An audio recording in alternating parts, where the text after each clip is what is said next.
Okay, as we continue our look, we are now up into the 1950s and the 1960s as we move forward. Still kind of looking at the Cold War, I guess you might say, probably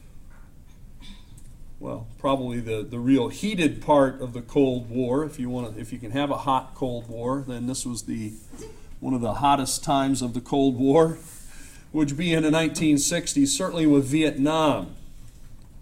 So we said that much like what had been happening in Korea, you could find a kind of parallel here in Vietnam.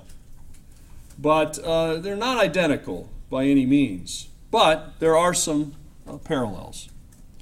So we see that basically the French have pulled out, the United States are stepping in. We are stepping in. Why? Well, because of the policy of containment.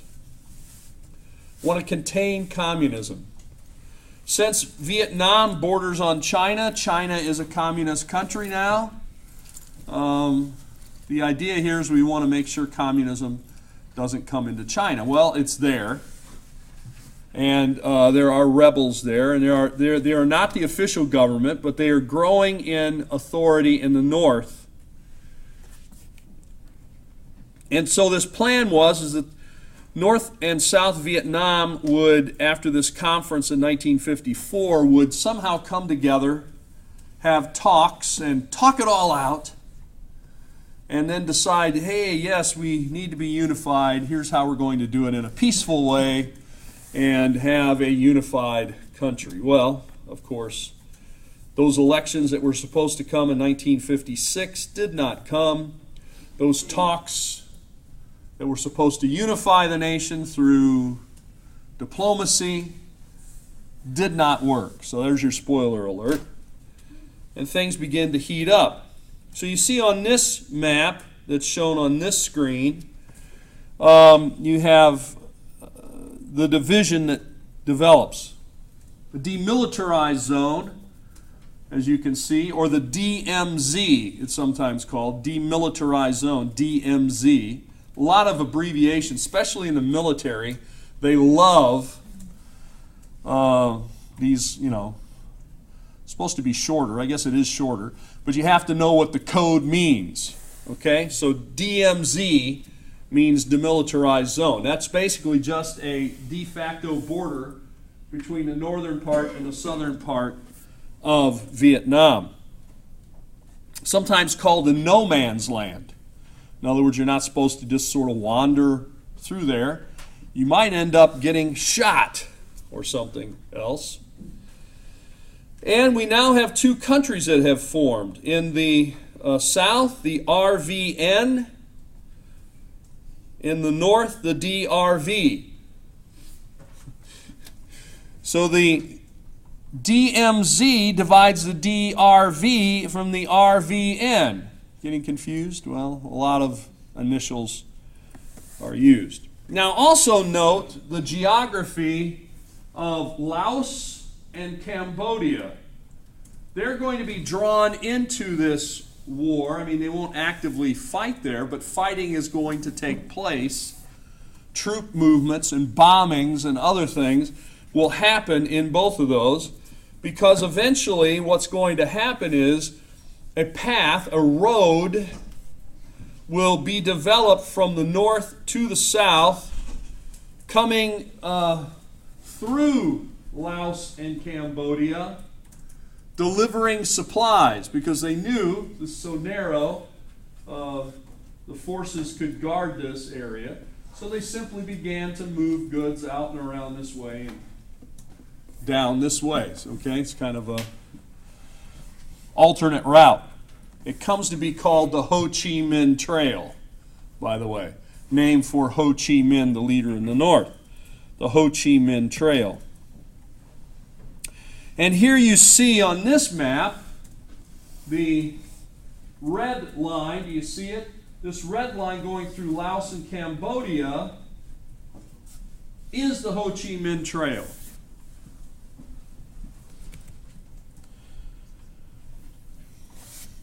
Nyon Din Diem easy for me to say, becomes the leader of South Vietnam.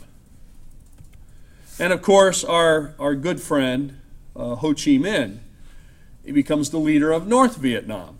So, he had been a kind of leader of the Communist Party, but now, of course, he's made leader of the entity which is now developed called North Vietnam, most commonly. Capital of North Vietnam at Hanoi, the capital of South Vietnam at Saigon.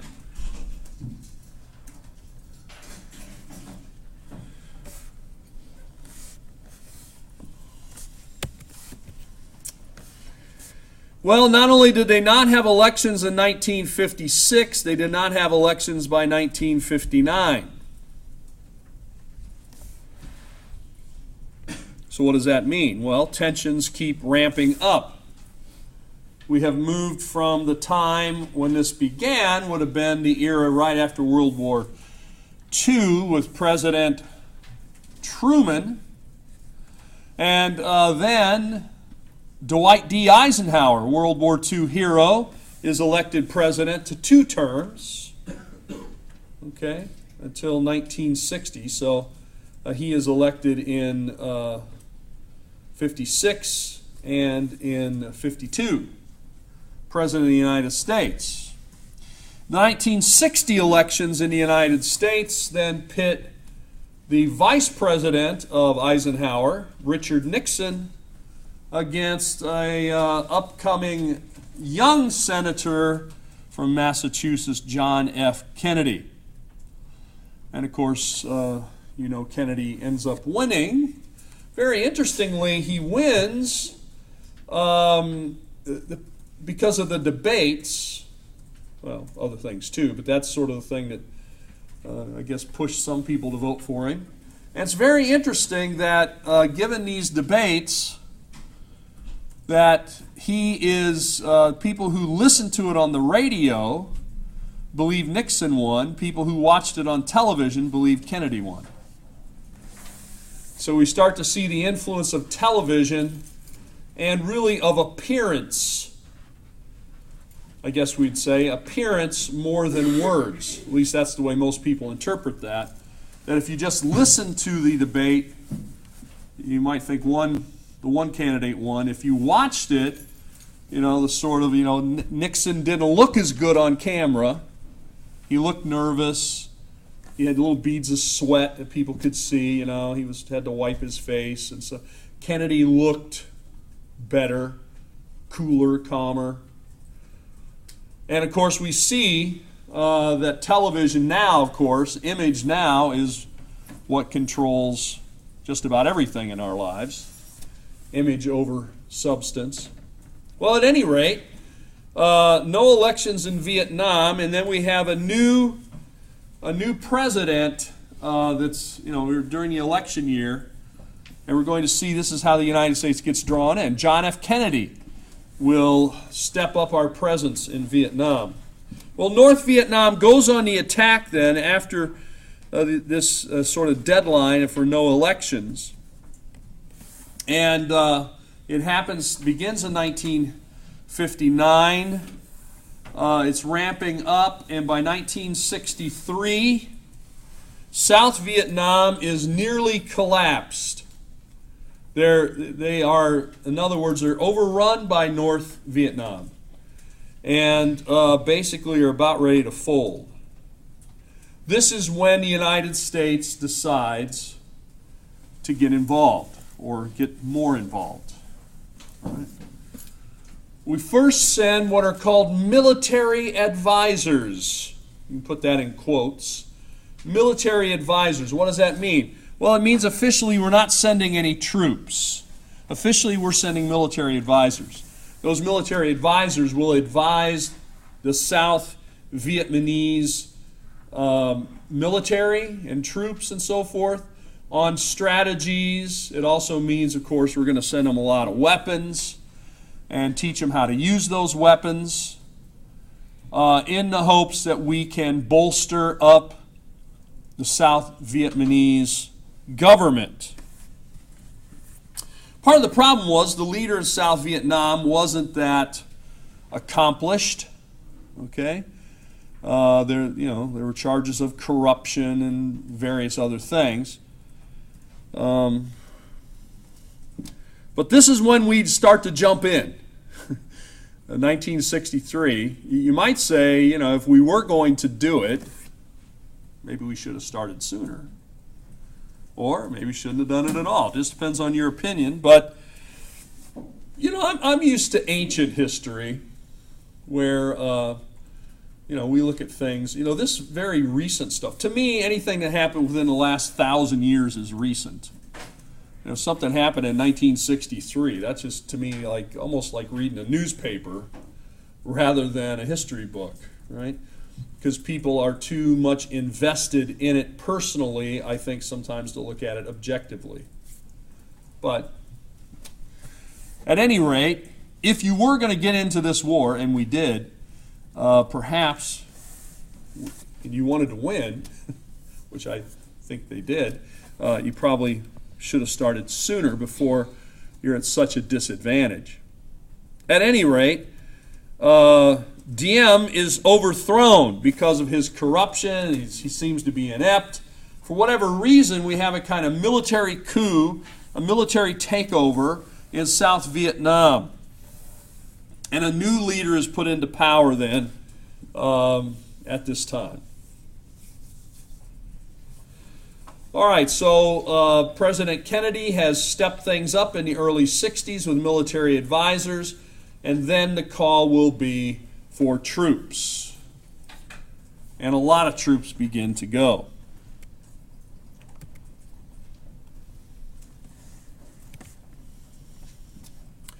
Now, another term that you ought to know, we have the North Vietnam Army, or the NVA, but another group that you hear quite a bit about are usually called the Viet Cong. These are Vietnamese communists. These are people operating, I guess, both north and south, but mostly in the south, and they don't wear a uniform. You see, they're not in the North Vietnamese Army. You might say they're civilians. Okay, they are civilians, but I wouldn't call them non-combatants. They are actively working against the U.S. military, the South Vietnamese military and government. They are organizing things, but they're doing more than that. They are also setting up bombs. They're doing what we might call terrorism. Here's a question for you to think about. When is something terrorism, and when is something a military activity? You see. For example, if I go and blow up a building, that would be terrorism. If I was a member of the Army and I blew up the building and somebody commanded me to do it, that would not be terrorism. Yes? But then if some people who go in and blow up buildings, they're also commanded by somebody. So you're just saying if they're outside of military command? Well, this is part of the question. We're talking about terrorism this week, right? I mean, that's your reading, that's your terms. What makes a terrorist instead of a military guerrilla fighter? Part of it has to do, I suppose, in part with motive, but also with organization. Who they're affiliated with? Yeah. Who are they affiliated with? Are they part of a organized government, or are they not part of an organized government? Yes. Webster's Dictionary defines terrorism as the systematic use of terror, especially as a means of coercion. Yeah. Well, yeah, that's a very broad definition there. Yeah. Very broad definition. So yes, I think officially terrorism is considered to be, like if someone here in the United States blows up a building or something, or it begins shooting people, that would be considered terrorism. Now, if that person was acting on the command of, say, the people I'm most worried about, the Canadians. Like the Canadian military sent in covert ops to attack us, as they probably will someday. Then that wouldn't be labeled as terror. It might be a terroristic attack, or an attack that would bring terror. However, it was then a part of an organized military attack. So anyway, I'm not saying I've got a clear-cut answer, maybe because there isn't a really clear-cut answer, but you can think about it. There have been some people who've even suggested, I know this would make some people very upset, so I will say it, I guess. But for example, some people might say, well, George Washington was a terrorist. He carried, and those colonialists who dumped stuff into the harbor and who began to plot against the government. Had they not been successful, let me put it this way. Had they not been successful, I imagine the British would have labeled them as what we might call terrorists. Since they were successful, they are revolutionaries who, overthrew a government that was a tyrannistic government. Well, anyway, I guess I'm just mentioning this to point out that we use words. People use a lot of words, and sometimes people are not all meaning the same thing, and they're not really clear as to what those words mean, sometimes because the words are not clearly defined, like conservative and liberal, for example. Not even going to bring that one up. But terrorism as opposed to, say, a military action. Well, anyway, the Viet Cong, at least in my opinion, were operating in a military fashion. However, they were carrying it out without any political entity behind them. So we could label them as terrorists, I think. But terrorists, of course, immediately people are opposed to terrorists, so okay. But the Viet Cong, they set up booby traps, they blew things up, they killed people, directly or indirectly. They set up a network of supply lines to get weapons and material from North Vietnam into South Vietnam. Yes? So for the whole, going back to like the terrorism and like the military act, so if like a person would, like from, someone from the United States would attack the United States, that really wouldn't be considered terrorism then because they're from the United States, kind of like that? Well, they usually label that domestic terrorism, homegrown terrorist. So, like say, what happened in Oklahoma City several years ago now, where these guys got a truck and they filled it with fertilizer and diesel fuel and they parked it next to a government building and they blew it up. Those guys were all American citizens, but they obviously didn't agree with things that were going on. Some of them, didn't see the federal government as legitimate and things like that.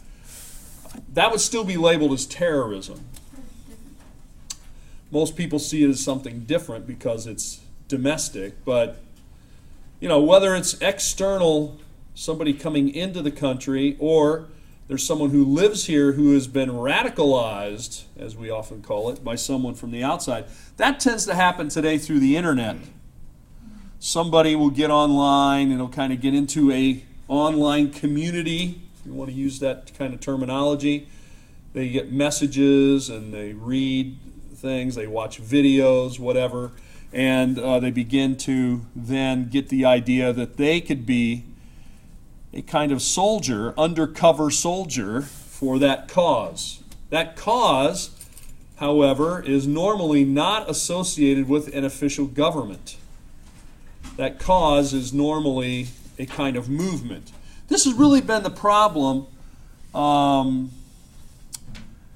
guess I would say, with the what we call the War on Terror, one of the problems with that war is that it's not centered in any particular place.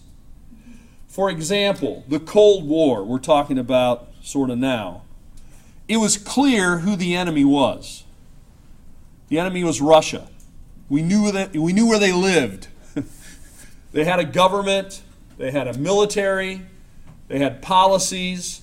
We could negotiate with them because of that. We could set up treaties and try to do things in that way officially, even though we were in a combative state, polarized state.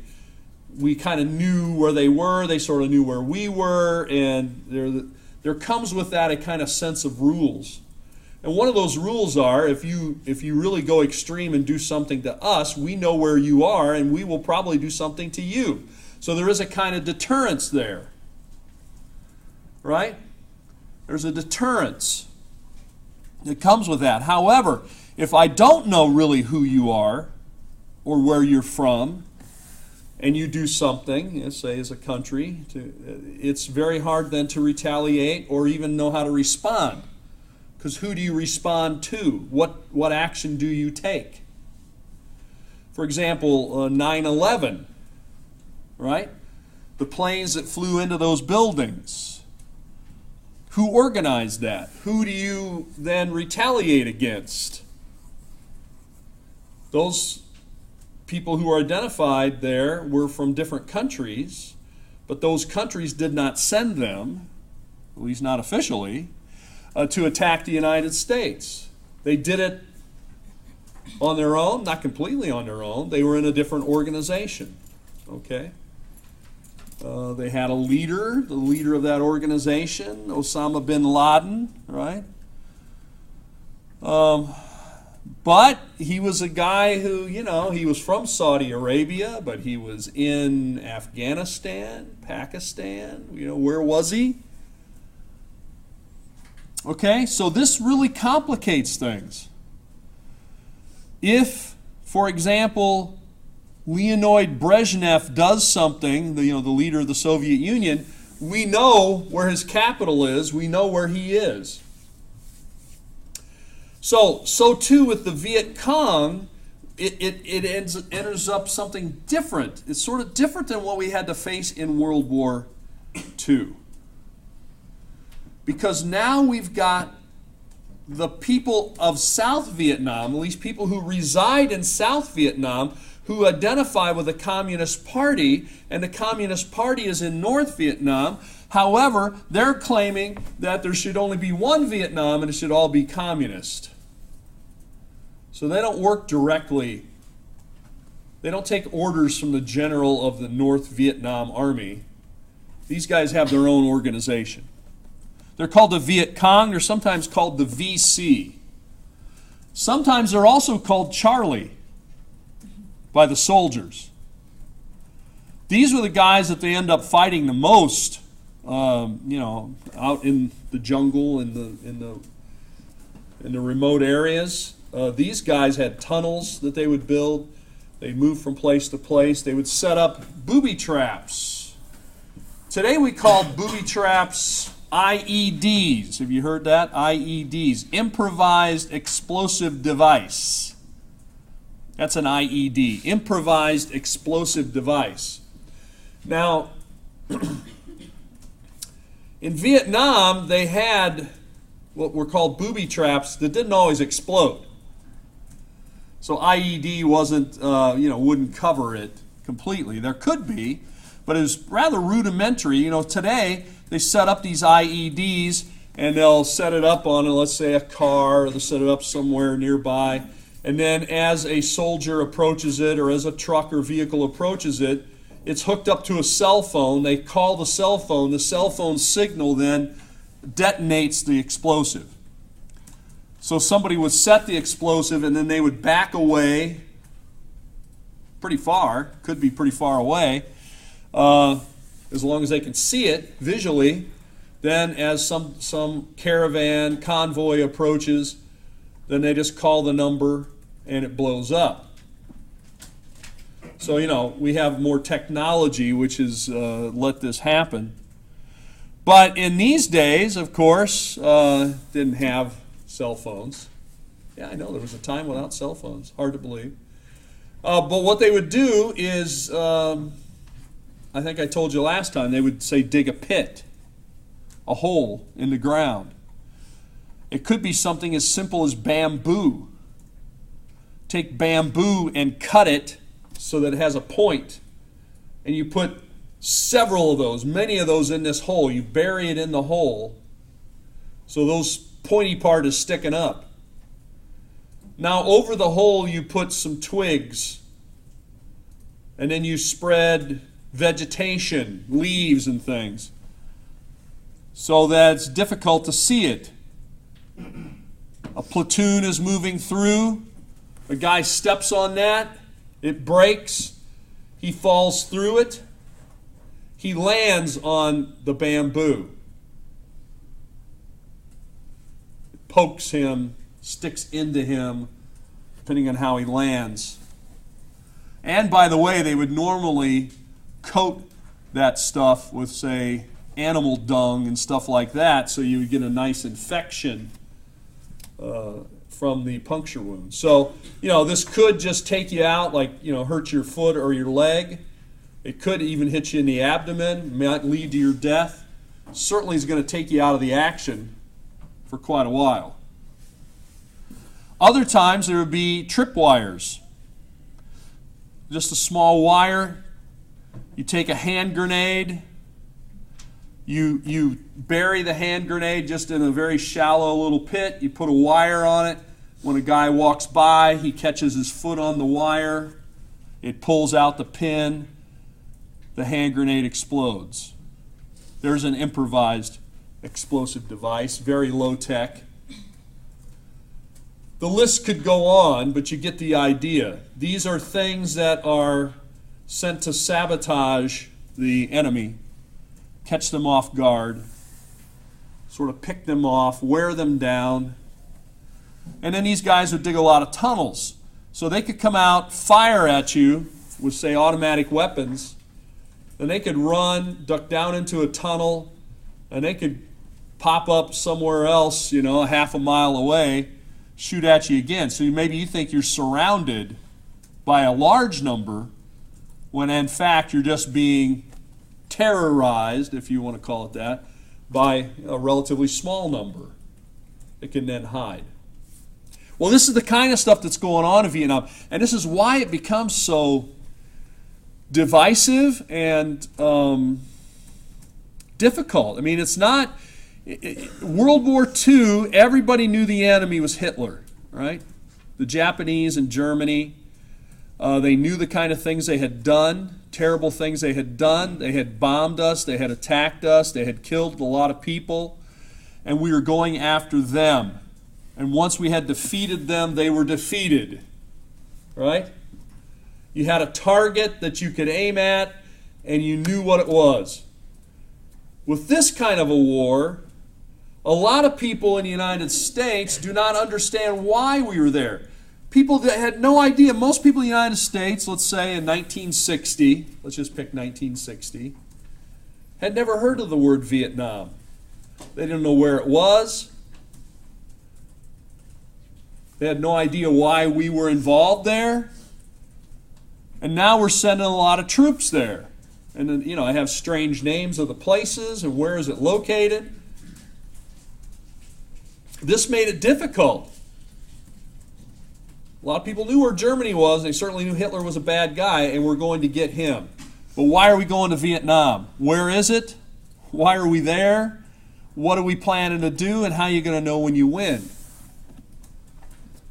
One thing that will develop out of this is they'll say there is no exit strategy. So now, even today, 50 years later, more than 50 years later, any conflict the United States might get involved with, everybody talks about what is your exit strategy. That's a word they use. You'll hear it on the news. You'll hear military guys talk about what's the exit strategy. What that basically means is, how do you know when you're done and how you're going to leave? How do you know? Are you going there to win?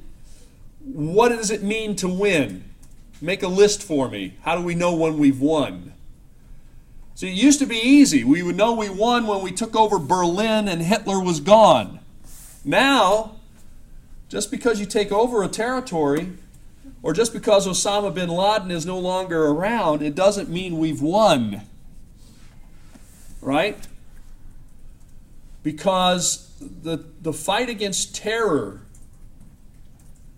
if we want to call it that, a war on terror, by its very nature, I never see it being done.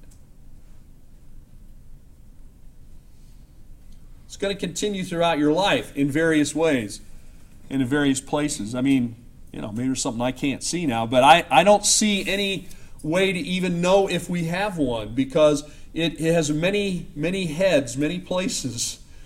It can reemerge in many different forms, because it's just called the war on terror. And what is terror? We don't even agree on what terror is.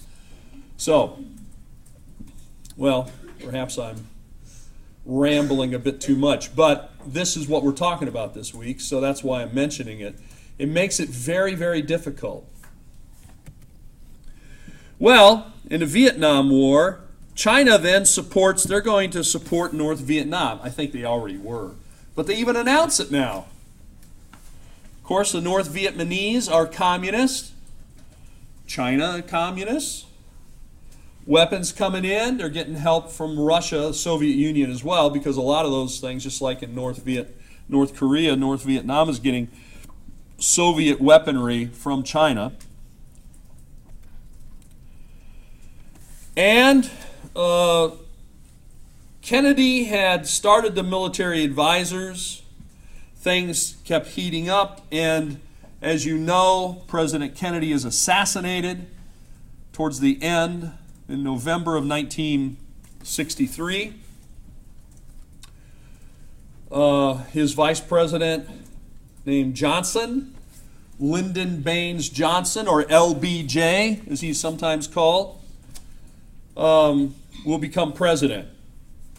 He's sworn in as president to fulfill Kennedy's term. Then he is elected president in the elections of 1964 and has his own term.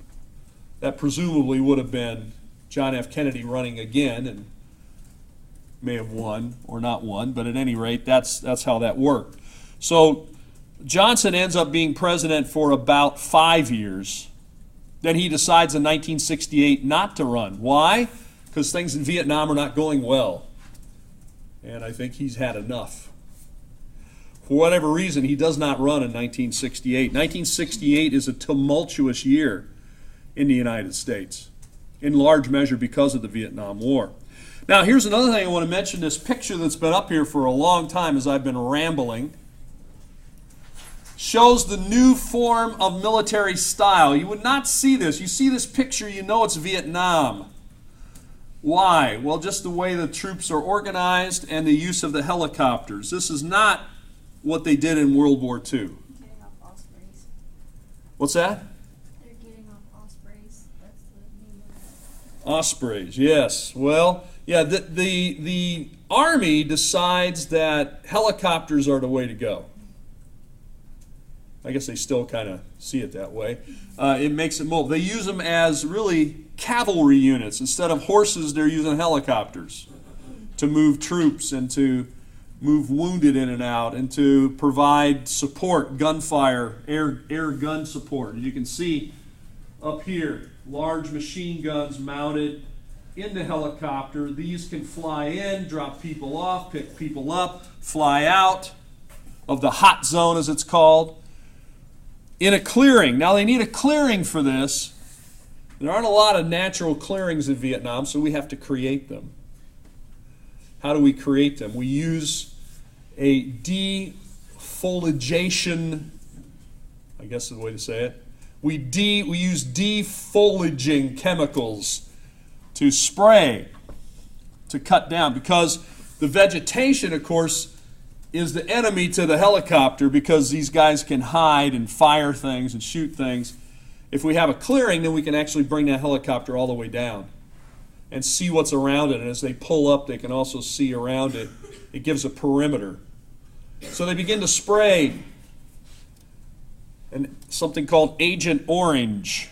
Maybe you've heard of it or not, but it basically, you spray that on there, and pretty quickly the foliage begins to die, and you get a clearing like this that can serve as a place to drop off troops and move them in, so forth. So they'll sometimes go and spray this if they know the enemy is really working in an area, to try to expose them so they don't have the cover of vegetation.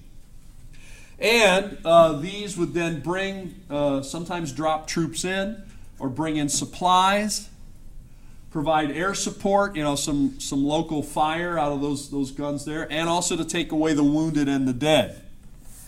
So this becomes the workhorse of the Army, of the ground forces, are these helicopters.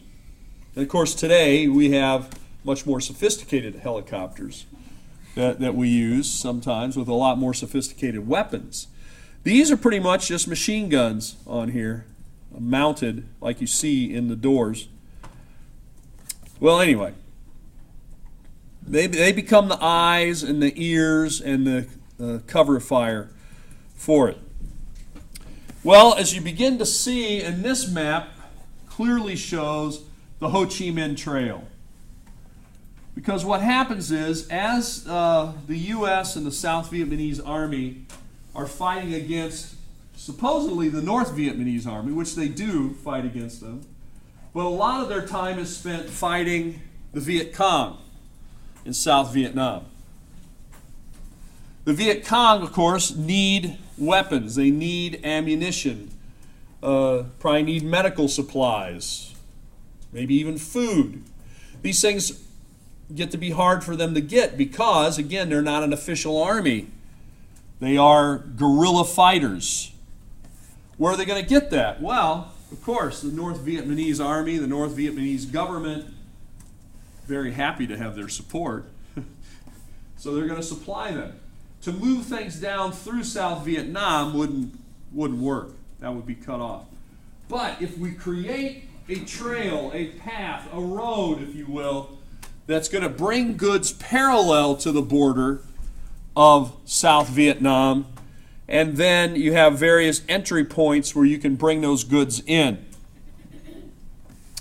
That path from North Vietnam to South Vietnam, going through Laos and Cambodia, is normally called the Ho Chi Minh Trail. That's what people call it. That's where they're getting their supplies. Now, the Chinese are supporting this. The Soviets are supporting this. Now, the Chinese say, look, we're not entering this war. We're not committing our troops, but we're going to help the North Vietnamese troops and government. Okay. And of course, the Soviet troops aren't going to enter. So the U.S. troops are entered. We are there, helping the South Vietnamese Army. Here's another familiar scene. A platoon moving across through Vietnam. This picture probably taken from a helicopter, be my guess. At any rate, you can see how they have to move, usually in groups, small groups, 6 to 8 men in a platoon. And this is where a lot of the activity takes place. They have to cross through marshy area, very wet, a lot of vegetation, a lot of insects. Well, I suppose it'd be kind of like the Everglades, right, here in Florida. Very humid, very hot. It's a very different environment to be fighting in than, say, World War II. And it brings about its own problems for the soldier. The soldier has a lot of trouble with their feet in this war. I guess soldiers always have trouble with their feet. People don't think much about their feet till they have trouble with them. But in this case, of course, it would get very wet. There'd be mildew. There could be other kinds of what they call jungle rot. That's what the soldiers called it, jungle rot. on your feet, elsewhere on your body, because of the humidity and so forth, and the conditions. You have to walk through the water like this, carry your stuff. Hump it in and hump it out. That's what they used to call it. It's when you had to march all your stuff in, walk all your stuff in. Well, China says, look, unless somehow our southern border is threatened, here this is a reference back to North Vietnam, right, or North Korea, where they said they felt threatened. We're not going to send our troops in. But China cooperates with the Soviet Union in delivery of all kinds of supplies to North Vietnam, including guns, weapons, ammunition, medical supplies, etc. Then those supplies make their way down the Ho Chi Minh Trail to South Vietnam. And what is being fought here, you could call it a guerrilla war. Guerrilla war means that you don't have pitched battles. Well, I don't say they never had it. But most of the time, it's like you say you got these 8 guys going through here. Maybe one guy steps on a booby trap, takes him out. So what are we going to do? Well, his friends are going to have to help him. They're going to have to get him out of there. They're going to have to bring in a helicopter and get him out, send him off to a hospital or some medic or something. In the meantime, while they're dealing with that, these guys could come up out of tunnels, hit him with some machine gun fire, maybe take out another guy. You see? A skirmish. Not like, okay, they're over there and we're here and now we're shooting at each other and we advance. It's being hit on the flanks, being hit from behind, being hit with this booby trap and so forth. That's the way this operates. And that's why these soldiers became so, what's the word I want to use? I don't want to say paranoid, but stressed. That's a good word. Yes, they were definitely stressed because you never knew when you would be attacked and you never knew who might attack you. You walk into a village, and this happened more than once. Here comes a child up to you wanting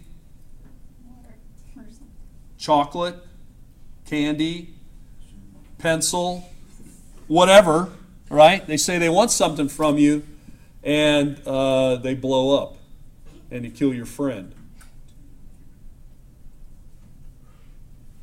Or they invite you in, and then you get surrounded, and they kill you there or something. In other words, you don't know if the people in the village are on your side, and you're supposed to be there to help these people. That's why you're there, to help people in South Vietnam.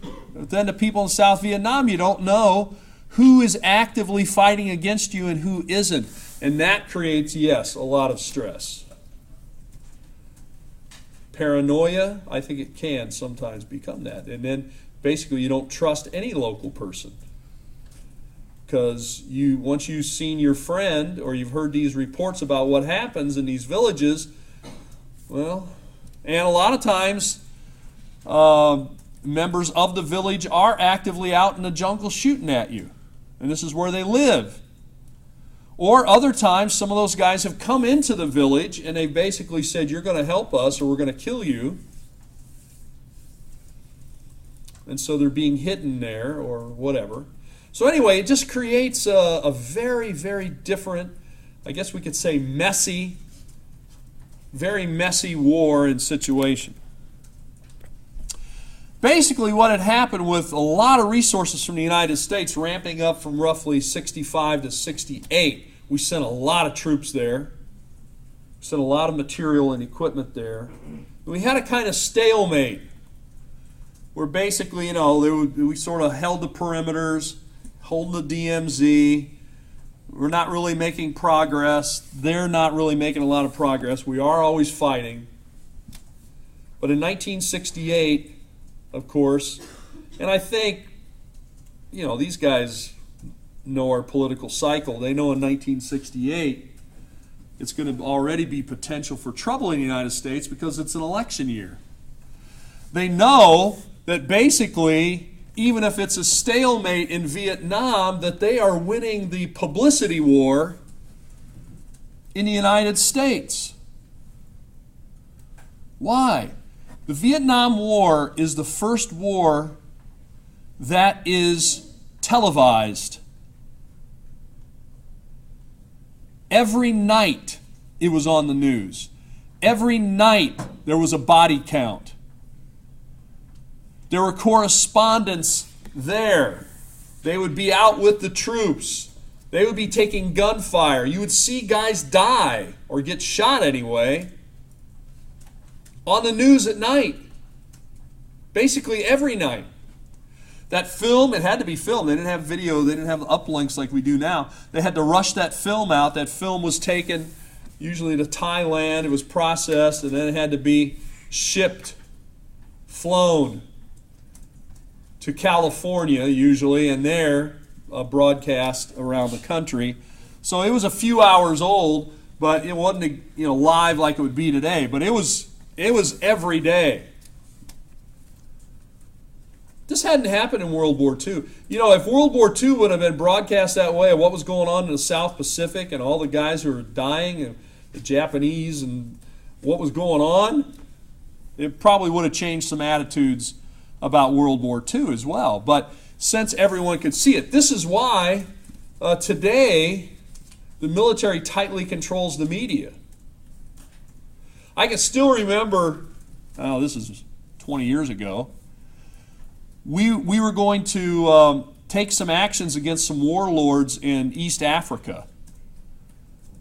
I think it was in Somalia. And I remember watching CNN, cable news network. CNN had reporters on the beach as the Marines were landing. I mean, the Marines are coming in camouflage and everything. They're swimming in, and they're coming up, and they're getting on the beach, and here's the CNN cameras and lights on them. So here we are, they're landing now, and I'm thinking, wow, it's unbelievable. Now, they don't allow that stuff to happen now. Because I thought to myself at that time, you think anybody in Somalia gets CNN? I imagine they're watching. Plus, they got lights right on all these guys that are all camouflaged trying to come in covertly. So we don't see that kind of stuff today, and that's by design. They more tightly control it because you can't have a secret operation that's broadcast on satellites around the world live. And that's what was going on there.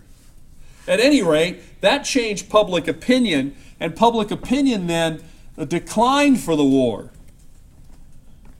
At the same time, I think, to put the pressure on, in the fall of 1968, there was launched an offensive that comes to be called the Tet Offensive. Tet is a religious holiday in Vietnam. It would be as if you launched the war on Christmas Eve or Christmas Day, right? It's the big holiday. Big holiday, and you probably figure, well, everybody's going to sort of take the day off, right? Everything's going to be kind of... But that's when they decided, while the guard was down, they would attack. And this is coordinated attacks by the Viet Cong across South Vietnam to make the point that while you might think we're at a stalemate, we're going to push this forward. So here is a map that shows you basically in just over one day, look at all these coordinated attacks. All of those red, what are they, diamonds, right? Those are major battles of the Tet Offensive. Look at them, they're all over the country. The North, the South, the East, the West, South Vietnam are all hit, and they're all hit pretty much simultaneously on this day. This Tet Offensive, then, as it's called, is considered a turning point in the war because it showed how, even despite the U.S. efforts, the Viet Cong could get all the weapons and could organize all this and pull it all off in a coordinated attack. Again, not a pitched battle, but in coordinated attacks. This then brings up the 1968 election. You can take a look at LBJ here. He doesn't look too happy. Again, I'm not a professional counselor. I don't know all the body language of people, but that guy doesn't look too happy to me. Stress? Yeah, he's got a lot of stress. Then out in the streets, 1968, conventions, political conventions are coming. One of them is in the Democratic National Convention is in Chicago in 1968. So, you know, there are people who study just the year 1968 in American history. I had a friend who wrote his PhD dissertation on 1968, basically. And of course, we are now, guess what? 50 years since 1968. So people are looking back at it now because it's 50 years ago. But there were riots, you might call them riots, certainly uprisings in Chicago. The mayor of Chicago was a Democrat, and he was hosting the Democratic National Convention in his town, Chicago. The name of the mayor was Mayor Richard Daley. Mayor Richard Daley had a reputation, powerful reputation, in Chicago and around the country that he was a guy that could deliver. He delivered elections. By the way, he delivered Illinois to John F. Kennedy in that 1960 election. Chicago is known for, well, you know, I grew up near Chicago, so in Chicago they had a saying when it comes to election day. Let me tell you what the saying is. Vote early and vote often. Mayor Daley would deliver the votes. They divide up Chicago into wards, and each ward has an alderman. And as it was pretty well known, Daley would say, from your ward, I need so many votes for this candidate. You deliver it if you want to stay alderman. He had a machine, a political machine, and those votes would be delivered. A lot of dead people vote in Chicago. They've been voting for years. A lot of people who reside on empty lots, vacant lots, vote in Chicago. Probably still do. Okay? This is the election tradition of Chicago, or corrupt elections and delivering of votes. And if you can deliver Chicago, guess what? You can deliver the state of Illinois with all its electoral votes. If you're going for, say, a presidential election, Chicago has such a large population that if you can get it to vote the way you want it to vote, in the percentage you want it to vote, you can deliver the entire state. Well, you can go and check it for yourself, but that was pretty well documented that Richard Daley had made a deal with John F. Kennedy's father that he would deliver Illinois, and he did. Well, now it's 1968. You know, sometimes they would ask people in Chicago, why do you keep voting in Richard Daley? And basically the answer would come, he gets the job done. One of his mottos was, you be sure the trash is always picked up, and the potholes are always filled, and the snow is always plowed. That was sort of his deal with the people of Chicago. He would keep Chicago working. You keep voting him in. Don't ask too many questions about how he gets it working, and how he keeps it working, and how he does it. He said, Chicago is the city that works. That was his motto. Now it's 1968. All these people descend on Chicago, protesters, opposed to the war. Lyndon Johnson would have been renominated, but he decided that he was not going to run. That opened the whole thing up. And so all kinds of protesters are there. doing all sorts of things. Richard Daley says to his police force, which was sizable, you keep law and order. They do. This results in a lot of people being arrested, a lot of tear gas, a lot of billy clubs. Okay? You get the picture. Basically a riot in Chicago. So all of this sends a sort of attitude across the political landscape in 1968, and the Tet Offensive does not help it. So when LBJ says, I shall not run, and if nominated, I shall not run, and I will not serve another term. He's out.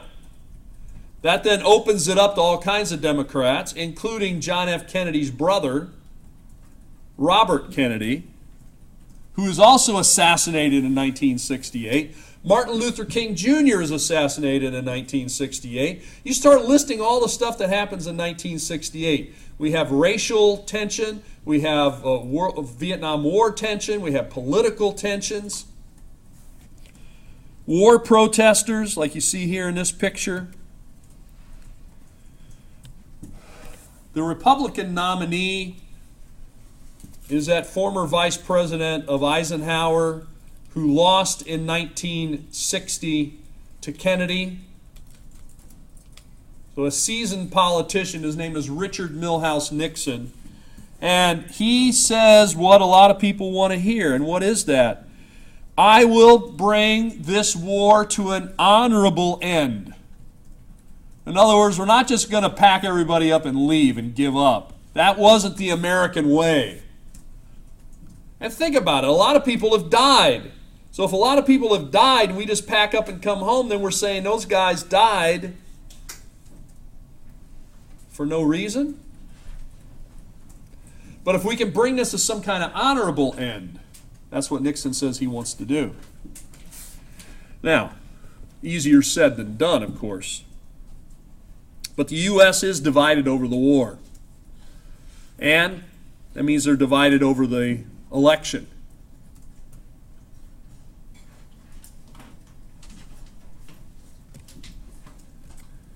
So we see the Paris peace talks will finally begin.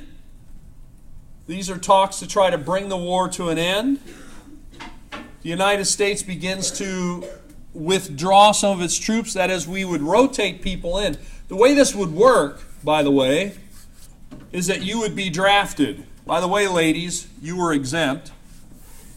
By the way, ladies, you're still exempt. We have selective service, right? Selective service is only for men.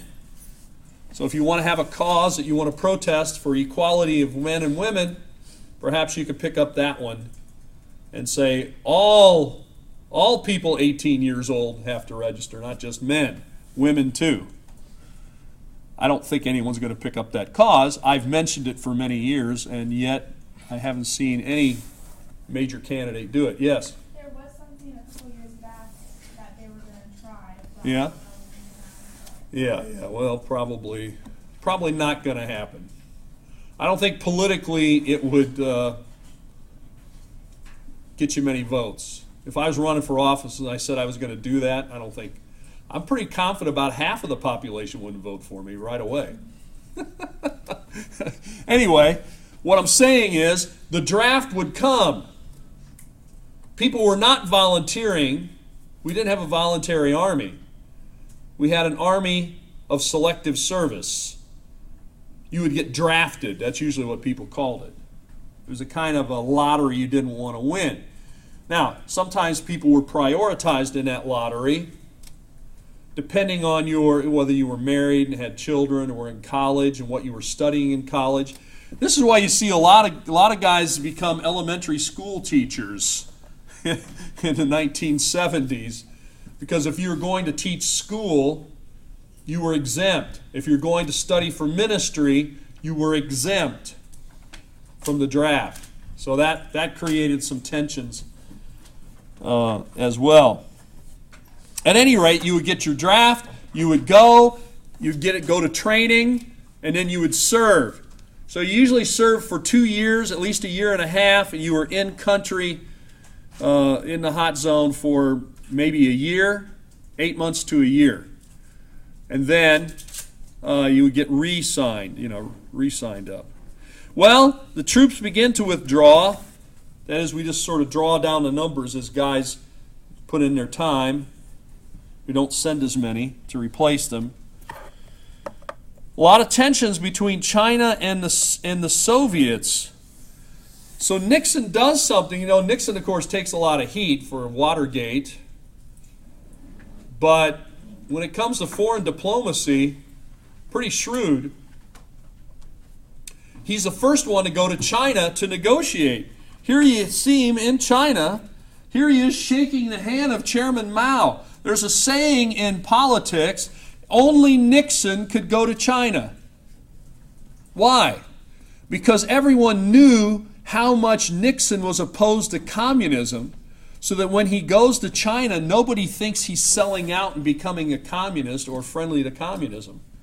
So if he goes to China, this must be a good thing. He does visit in 1972, and I can tell you that a lot of people thought he would never make it out alive. But he did, and this started our relationship with it. Well, here's some of the pictures you're seeing. Here's a soldier being dragged by his comrades, probably dead, certainly badly wounded. So let's go to the end of the war here. North Vietnam signs a peace treaty in January of 1973. Nixon's elected in 68. He is re-elected in 72. The North Vietnamese sign a treaty in 73. The U.S. begins to withdraw all of its troops. North Vietnam and South Vietnam are then supposed to negotiate. The talks break down. And by 1975, the Viet Cong attacked. By April of 1975, South Vietnam surrenders. By 1976, Vietnam is united under the communists. So today there's only one Vietnam. By the way, their capital was moved to Saigon. They changed the name of Saigon to Ho Chi Minh City. There you go. I think we've got a map there. Yeah, we'll just leave it with that. So this is the end of the war. Brought us up into the 1970s, almost to 1980. Guess we're out of time. We'll leave it there for that. We have one more class next time. We'll see you then.